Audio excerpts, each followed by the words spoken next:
అల్లూరి జిల్లా చింతపల్లి మండలం కిటుముల పంచాయతీ సికాయబంద గ్రామానికి చెందిన గర్భిణికి పురిటి నొప్పులు రావడంతో అంబులెన్స్కు ఫోన్ చేసిన రోడ్డు సౌకర్యం సక్రమంగా లేకపోవడంతో అంబులెన్స్ రాలేదు. దీంతో చేసేదేమీ లేక గర్భిణి పురిటి నొప్పులతో బాధపడుతూ అంబులెన్స్ ఉన్న స్థలం వరకు కాలినడకన తోటి మహిళతో కలిసి ప్రయాణించింది.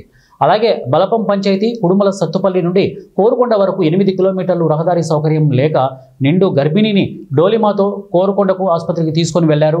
ఇప్పటికైనా అల్లూరి ఏజెన్సీలో రహదారి సౌకర్యం లేక గిరిజనులు పడుతున్న అవస్థలు చూసి అధికారులు ప్రజాప్రతినిధులు స్పందించి తమ మారుమూల గ్రామాలకు రోడ్డు సౌకర్యం కల్పించాలని పలువురు గిరిజనులు కోరుతున్నారు.